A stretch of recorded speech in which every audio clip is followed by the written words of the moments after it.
누가복음 2장 8절에서 20절까지의 말씀을 봉독해 드립니다. 누가복음 2장 8절에서 20절까지의 말씀입니다. 그 지역의 목자들이 밤에 밖에서 자기 양떼를 지키더니 주의 사자가 곁에 서고 주의 영광이 그들을 두루 비치매 크게 무서워하는지라. 천사가 이르되 무서워하지 말라. 보라, 내가 온 백성에게 미칠 큰 기쁨의 좋은 소식을 너희에게 전하노라. 오늘 다윗의 동네에 너희를 위하여 구주가 나셨으니 곧 그리스도 주시니라. 너희가 가서 강보에 쌓여 구유에 뉘어 있는 아기를 보리니 이것이 너희에게 표적이니라 하더니 호련히 수많은 천군이 그 천사들과 함께 하나님을 찬송하여 이르되 지극히 높은 곳에서는 하나님께 영광이요 땅에서는 하나님이 기뻐하신 사람들 중에 평화로다 하니라. 천사들이 떠나 하늘로 올라가니 목자가 서로 말하되 이제 베들레헴으로 가서 주께서 우리에게 알리신 바 이 이루어진 일을 보자 하고 빨리 가서 마리아와 요셉과 구유에 누인 아기를 찾아서 보고 천사가 자기들에게 이 아기에 대하여 말한 것을 전하니 듣는 자가 다 목자들이 그들에게 말한 것들을 놀랍게 여기되 마리아는 이 모든 말을 마음에 새기어 생각하니라. 목자들은 자기들에게 이르던 바와 같이 듣고 본 그 모든 것으로 인하여 하나님께 영광을 돌리고 찬송하며 돌아가니라. 예수님의 탄생은 우리 모두가 잘 알고 있는 성경의 말씀입니다. 그러나 이 내용 중에 늘 소홀히 다루어지는 것이 그 구체적 사실성입니다. 그 구체적 사실성이라는 건 뭐냐 하면 예수님이 오셨고 기적을 베푸시는 공생애를 사셨고 우리 죄를 구원하기 위하여 십자가에 죽으셨고 부활하셨고 하는 이 모든 것들을 우리가 잘 알고 있음에도 불구하고 그것이 마치 하나의 영웅적인 그리고 그 이루신 위대한 일 때문에 그 중요성과 가치가 자꾸 결과에 치중되는 식으로 이해하지 마시고 성탄절이 되면 태어나심에 집중하고 있는 성경 묘사에 좀 더 집중할 필요가 있습니다. 예수님은 베들레헴에 태어나십니다. 말구유에 태어나십니다. 그리고 천군 천사가 나타나서 들판에서 잠자던 양치는 목자들에게 이 소식을 전합니다. 빨리 가서 찾아뵈어라. 그래서 목자들이 서둘러 길을 떠나 베들레헴에 가 마구간을 찾아 아기 예수님을 만납니다. 그리고 그 부모에게 자기들에게 나타난 천사들의 말을 전합니다. 그래서 그 부모들이 듣고 놀랍니다. 그래서 오늘 우리 본문식으로 얘기하자면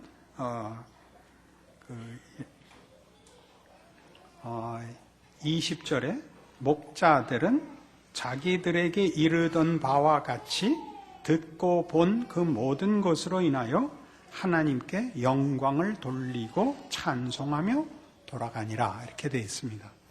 듣고 본 것을 예수의 탄생은 위대한 탄생이요 극히 중요한 복음의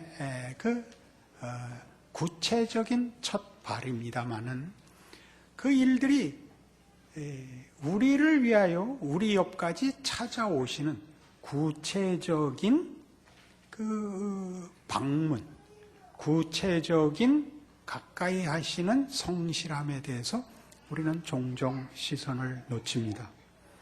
마태복음 11장에 가면 같은 식의 기록이 세례 요한에 의해서 일어납니다.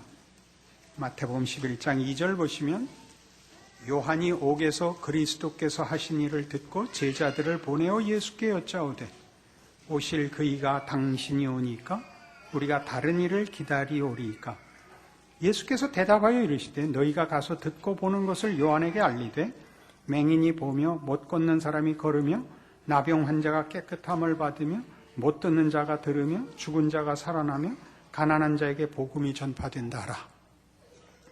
요한이 옥에서 예수에 대한 소식을 듣고 제자들을 보내어 당신이 약속된 구세주가 맞습니까? 라는 질문을 제자들에게 보냅니다. 예수님의 대답이 듣고 보는 것을 말해라 라고 얘기합니다. 가난한 자에게, 억눌린 자에게, 병든 자에게, 죽은 자에게 반전이 일어나고 있습니다.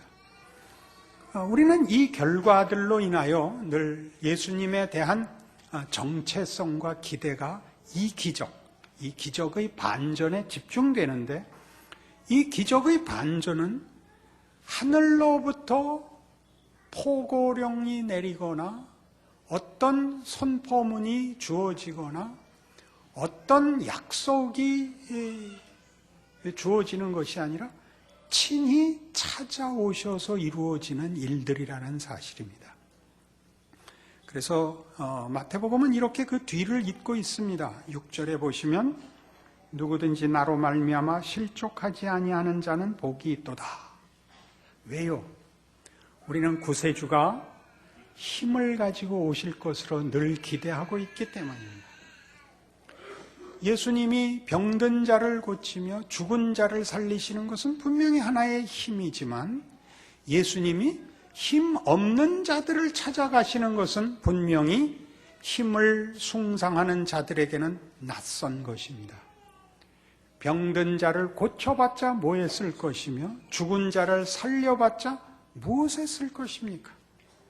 왜 해방자 되신 구세주께서 권력으로 당신의 사역을 시작하시지 않는지 모두에게 사실은 낯선 것입니다. 결국 예수님은 그 문제로 인하여 세상 권력 아래 죽게 되고 맙니다. 그러나 예수는 그 길을 가시죠. 죽음의 길을, 자살하는 길을 간 것이 아니라 죽음을 당하는 길을 가시지요. 십자가는 자살의 장소가 아닙니다. 타살의 장소입니다. 예수님은 당신의 길을 가서 힘에 의하여, 세상 힘에 의하여 죽음까지도 감수하십니다. 그리하여 주께서 하신 일이 무엇인가요?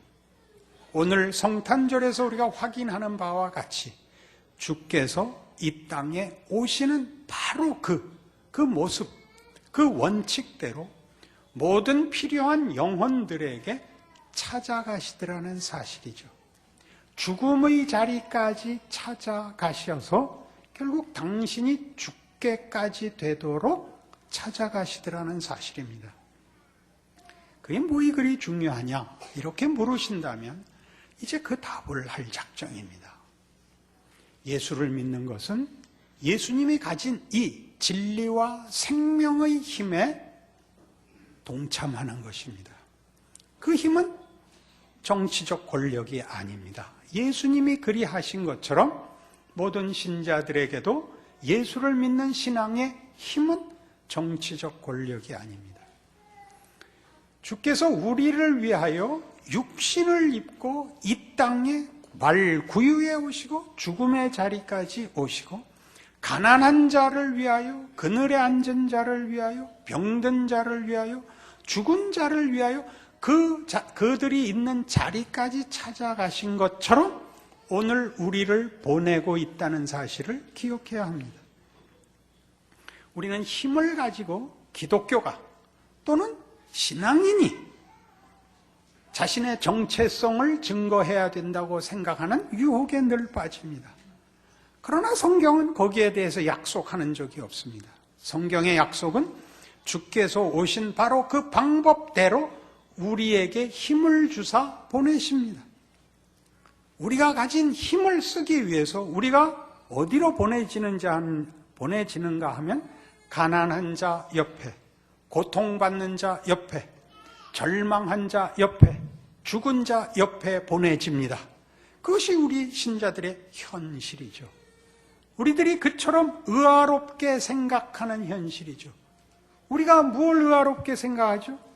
예수를 믿고 성실히 사는데 왜 세상 사람들만큼 보상을 받지 못하는가 하는 현실적 문제이지요. 왜 내가 고통을 받아야 되는가? 왜 내가 억울해야 되는가? 왜 내가 한 일에 대한 보상은 주어지지 않는가? 주께서 하시는 말씀은 그겁니다. 내가 이 땅에 찾아온 것 같이 내가 너희를 그들 옆으로 보내었노라. 이것이 답입니다. 여러분들이 고통을 받지 않는 한 여러분은 고통받는 자들 옆에 갈 수가 없으며, 여러분이 낙담하지 않고는 낙담하는 자 옆에 갈 수가 없으며, 여러분이 절망하지 않고는 절망한 자 옆에 갈 수가 없으며, 여러분이 억울하지 않고는 억울한 자 옆에 갈 수가 없습니다. 그게 우리의 평생의 인생이란 말이냐? 그렇습니다. 예수님의 평생이 말구유에서 십자가로 끝난 것 같이 신자들의 인생은 그리합니다. 예수를 믿지 않았을 때는 자기를 위하여 별의별 짓을 다 할 수 있지만 예수를 만난 이후로 여러분은 보내지는 것입니다. 아버지의 뜻을 따라 그 아들이 이 땅에 오신 것 같이 예수를 믿는 자들은 예수에 의해서 보냄을 받습니다. 여러분들의 억울함과 고통이 영원한 운명이라는 것도 아니며, 여러분이 열등하다는 것도 아니며, 하나님이 여러분을 외면하고 있다는 뜻이 아니라 예수께서 아버지의 기쁘신 뜻을 위하여 기꺼이 고난의 성육신을 순종한 것처럼 여러분이 보냄을 받은 것을 순종해야 된다는 뜻입니다. 요한복음 14장을 보십시다.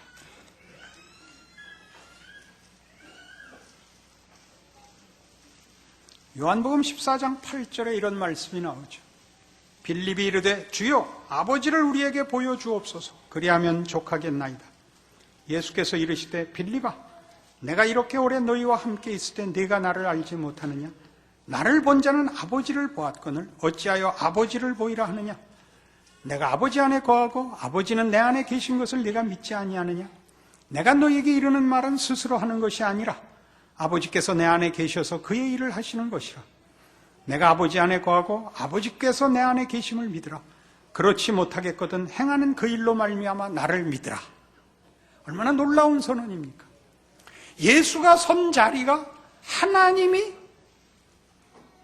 이 땅에 내려오사 개입하여 우리 곁에 선 자리라는 것입니다. 여러분이 선 자리가 주께서 여러분과 함께 임재하시고 개입하시고 간섭하시는 자리라는 것입니다. 그게 싫다면 우리는 예수를 믿을 수 없습니다. 그럼 밖에 나가 세상 권력을 추구하십시오.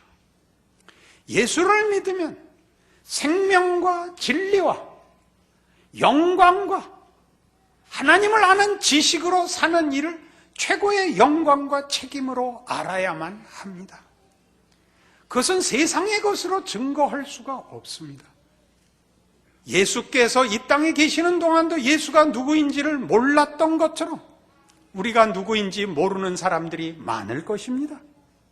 그러나 모두가 예수를 환영한 것도 아니고 이해한 것도 아니지만 예수를 통하여 하나님이 세상과 인류를 구원하신 것처럼 지금 우리를 보내고 있다는 사실을 잊어서는 안 됩니다.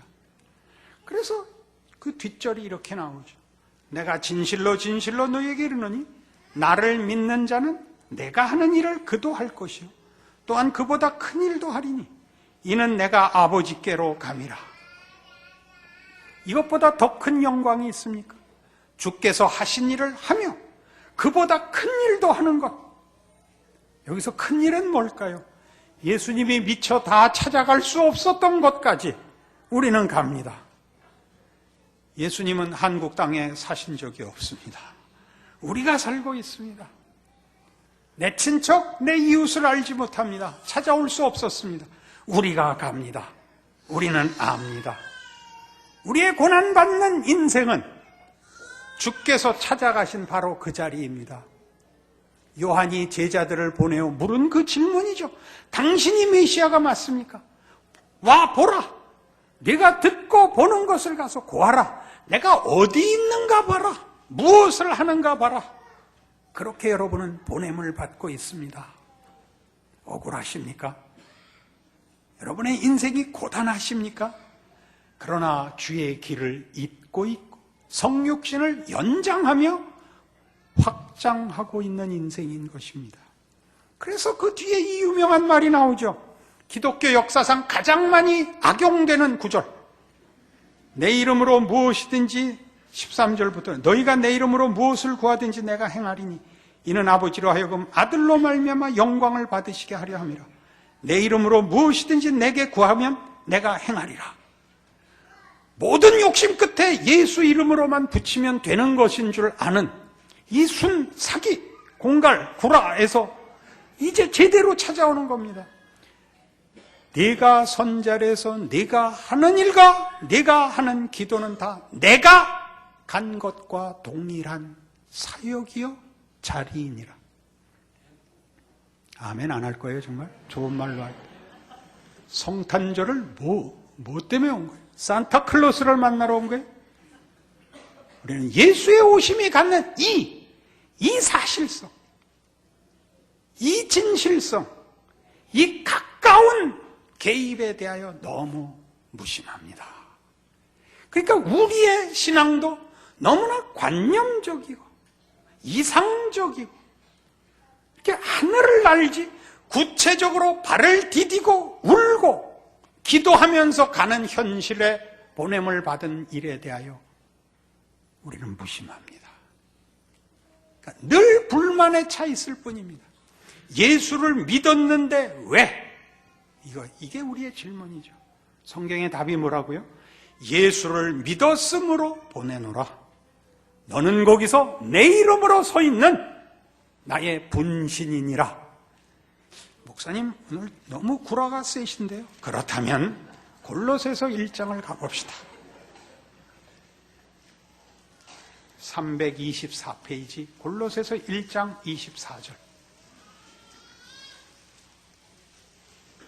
나는 이제 너희를 위하여 받는 괴로움을 기뻐하고 그리스도의 남은 고난을 그의 몸된 교회를 위하여 내 육체에 채우노라. 얼마나 절절한 말입니까? 교회를 위하여 예수 그리스도의 남은 고난, 그의 성육신의 연장선에 있는 그 확장된 그리스도의 사역을 우리가 나누고 있습니다. 그래서 어떻게 하기로 한다고요? 그 고난을 내 육체에 채우노라. 가장 실존적이요, 가장 구체적이요, 가장 현실적인 실천으로 이 명예가 주어진 인생이 우리인 것입니다. 성탄절의 기쁨은 우리의 삶과 우리 인생의 현실에 대하여 바로 이 힘을 확인시키고 기억해야 하는 것입니다. 주께서 오셨습니다. 바로 그런 방식으로 내가 보냄을 받아 여기 살고 있습니다. 내가 있는 자리에서 나는 그리스도의 증인입니다. 그 분신입니다. 그리스도의 발걸음이며 임재며 손길입니다. 주의 이름으로 기도합니다. 아버지여 영광 받으시옵소서. 이렇게 여러분의 인생과 현실을 이해할 수 없다면 여러분은 성탄절을 기뻐할 근거가 없습니다. 만일 이 말씀을 제대로 이해한다면 여러분의 인생은 매일이 성탄절이요, 그가 찾아오시고 하신 모든 위대한 일이 여러분의 인생 속에 연장된다는 사실을 알게 되는 위대한 인생을 사는 사람일 것입니다. 기도하십시다. 하나님 아버지의 은혜를 감사합니다. 예수를 믿고 현실을 산다는 것은 성육신의 연장입니다.